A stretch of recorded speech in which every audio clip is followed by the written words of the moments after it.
You ready?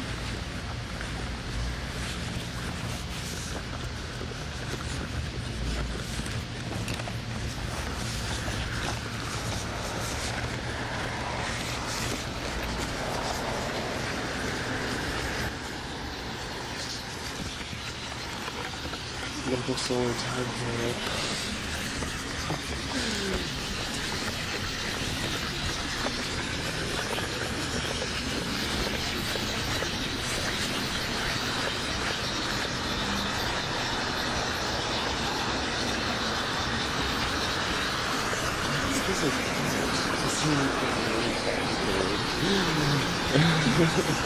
I mean, it's a science thing, right? Science and nature. If you read In Search of Time by Dan Folk, that's a really great one because it just pulls you through all these timepieces, which is fascinating about how they used to think about time and what it meant, calculated. Divide it up. Yeah. My favorite is like there's this architecture where the back room of a corridor is lit up at the summer solstice, where the angle is just right, and I just love that feeling where it's like people will hang out there and then be there for that shining moment, like literally like a moment where it shines in there, like it still keeps perfect time because it's just, you know, measured up against the real thing.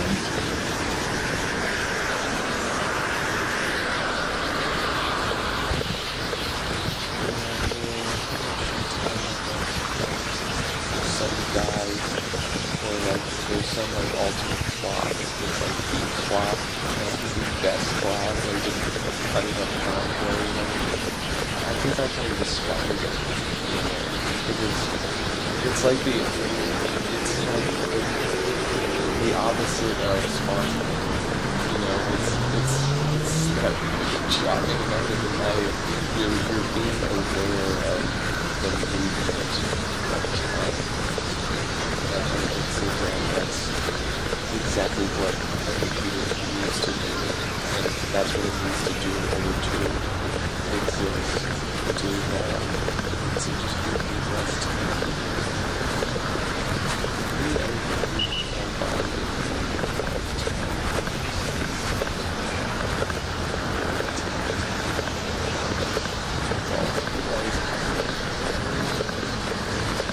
Because otherwise you're just floating. Yeah. Time is like, it's like an axe, I think that's why I love time. It helps pull me down.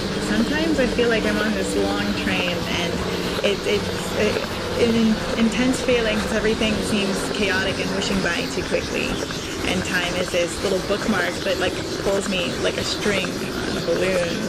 So I don't get caught up in this whirlwind, which seems great at the time, but at the same time I feel like I'm in some like alternative reality where everything is floaty and fun and there's no responsibilities.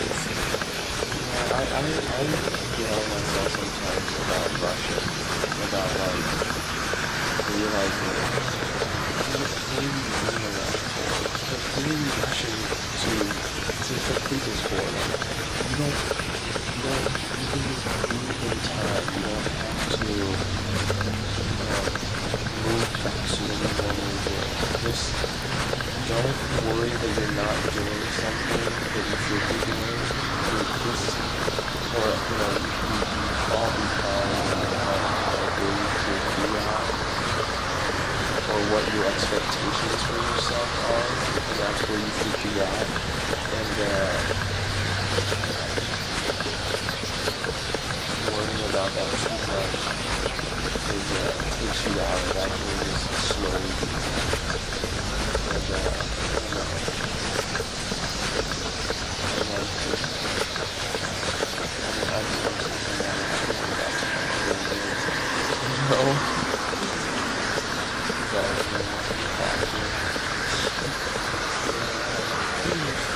I've been thinking about that a lot, and it's nice to feel like I have enough people in my life that time is suddenly important.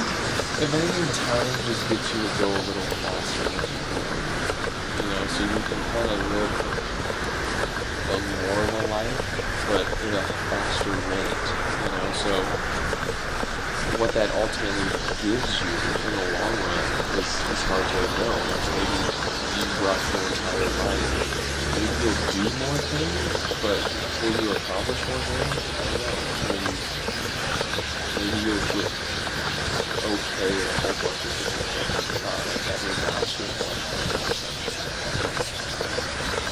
as opposed to a tortoise who just takes its entire life. Because his pace is so slow that he can see into the future so well. It's not exactly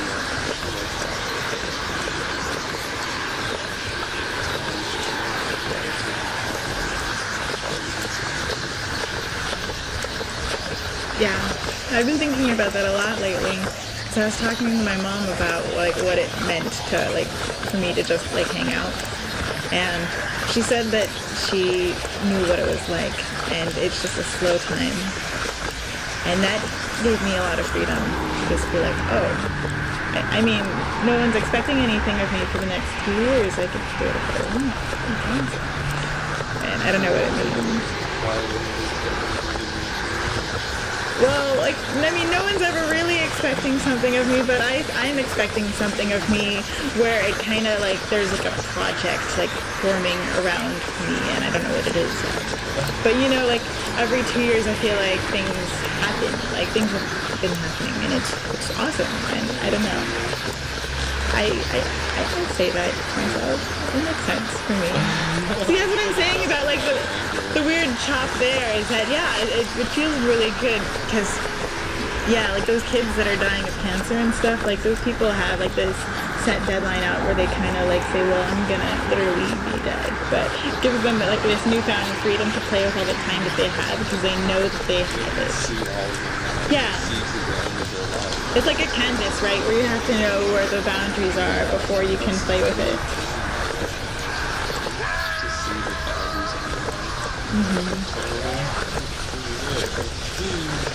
Right. Stephen Hawking.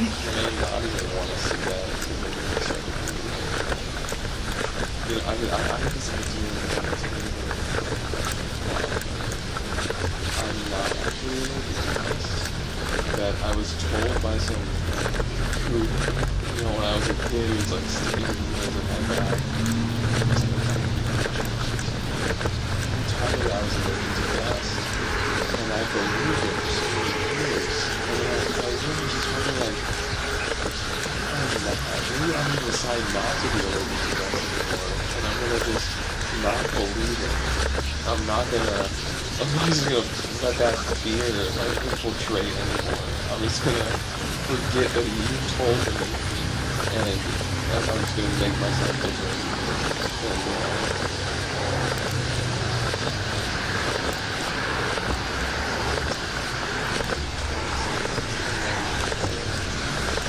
Yeah, no, that feeling where you believe everything everyone says because you can't actually go do that thing and verify it.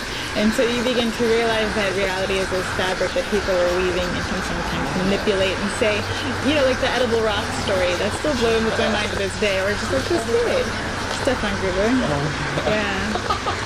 He was telling his friends this, friends weren't believing him, and that feeling of not being understood, or, you know, like just like being walked away from, like, okay, Steven, sure, whatever. It's like, it sucks.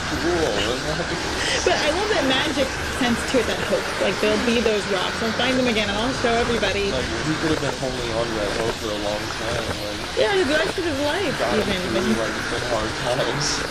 There's still edible rocks out here. You have to prove this. I can't kill myself yet. There's a dark hour for everybody, and in his, he's like, I have the power to resist. Only I know about these. I have secret information here. Oh my god. I think it's really great for a kid to feel. I think that there's some things supernatural that young people should believe in just because it's against rationality, and that gives you an imagination to decide what is real and what isn't. Everybody should be irrational and believe in shit that isn't real. It can be real.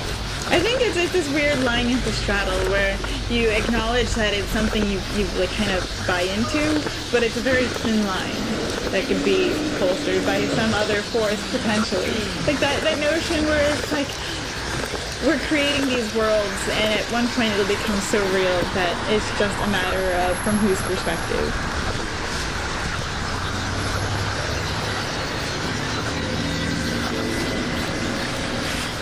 No, see, that's the weird part, is that I was thinking about consciousness and what it means to be your own, right? Because in that sense, you know, that the universe that you're experiencing is yours, and you're that God because you're telling yourself all these stories.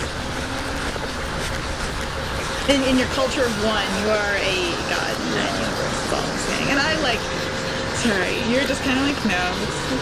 It's a singular truth that prevents you from exploring things. You're God in your own head, but I want to be God of you want to move mountains? It's like, I mean, you want to be a Captain Planet? I'm not sure like what exactly your ambition is.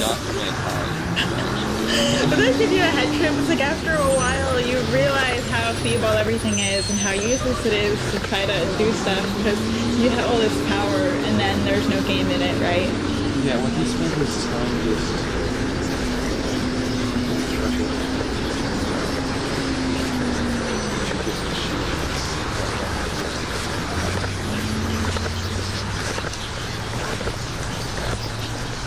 Did you read the one? No, I did see the movie. You did see the movie? Yeah, it was hard because they always put these weird subtext in it where it's not meant for... Yeah, the movie was good, actually. Up until the end. It was basically almost the entire time. But the ending, I think,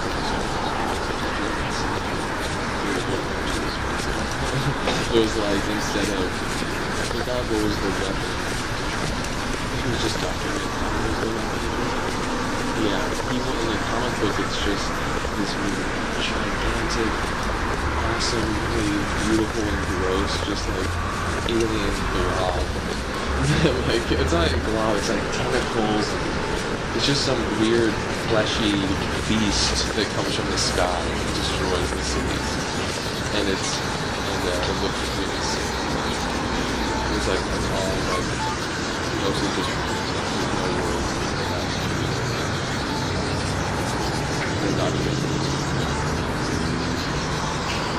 God, I think he really sympathizes with that character.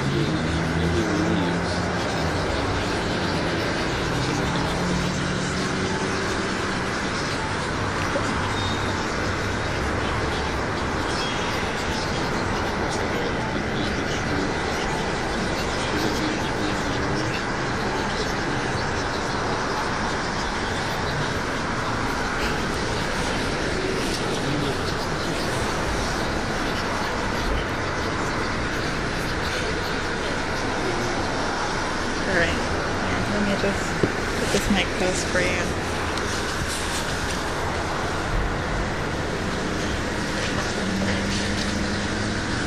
Are you recording?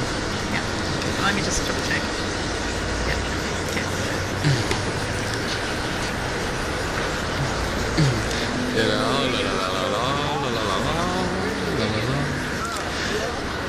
It's all done with gears, also pinions, worms, snails, arbors, pawls and ratchets, cams and cam followers, cables, levers, bell cranks and pivots.